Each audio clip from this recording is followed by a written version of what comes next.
I grew up with people that had a very big impact on my life, on my growth development as a young kid. So it means a lot to be able to play in front of them one more time.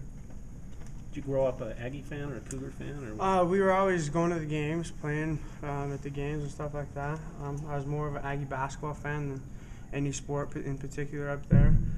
But at the same time, I have a lot of friends there. I have a lot of family in the area, and so yeah, I have some Aggie blood in me for sure. Can you talk about the atmosphere and what you guys expect to be a part of on Friday? It's one of the hardest places to play in the western half of America, honestly, because the fans are so dialed in, the fans are so rigorous, the fans are bought into what they're doing, and so it makes it tough. They're going to be loud, they're going to be nasty, they're going to be all over the place, but we've got to do what we've got to do and continue to stay together, buy into what we're doing, and we'll be just fine.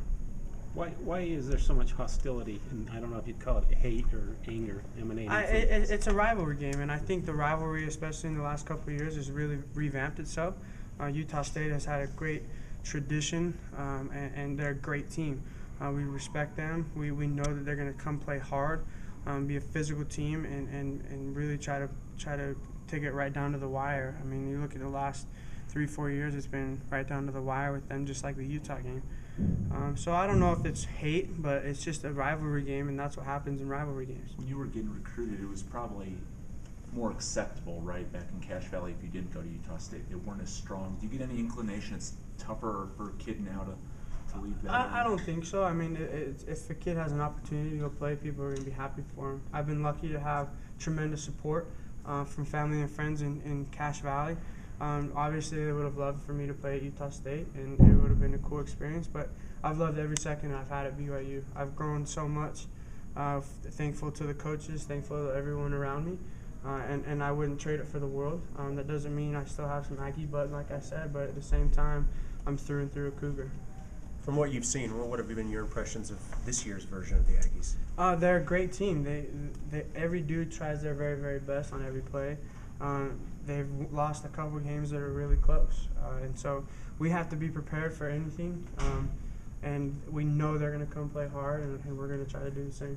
When you walked on here instead of there, was it because of Bronco's reputation for how he treated walk-ons? No, well, I didn't get recruited a lot there. They were going through a coaching change at the time I was getting recruited. Coach Mendenhall did a great job of recruiting me here, and so that's what it came down to, is where I could have the best opportunity to play.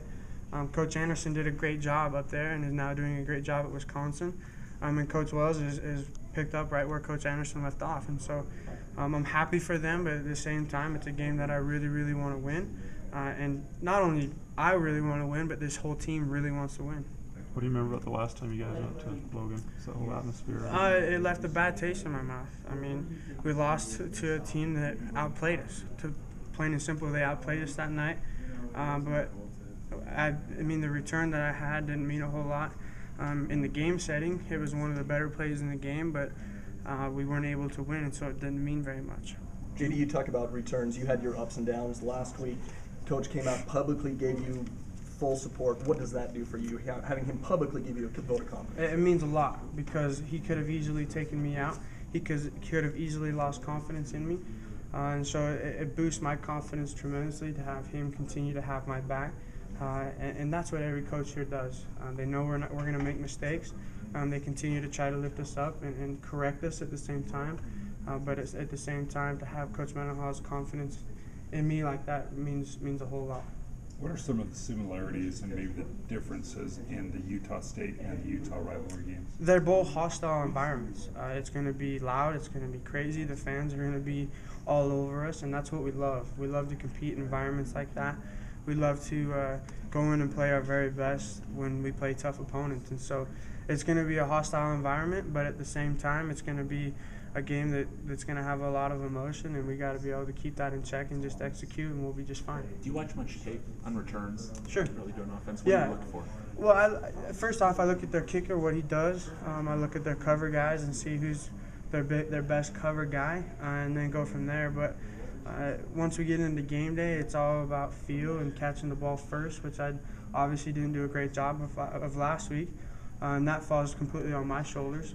But as long as we catch the ball and do our blocking assignments, we'll be just fine. Because you do it a lot in practice, and it's still sunlight out, Yeah. and you guys would get these night games. Is that a different No, element? it's really not.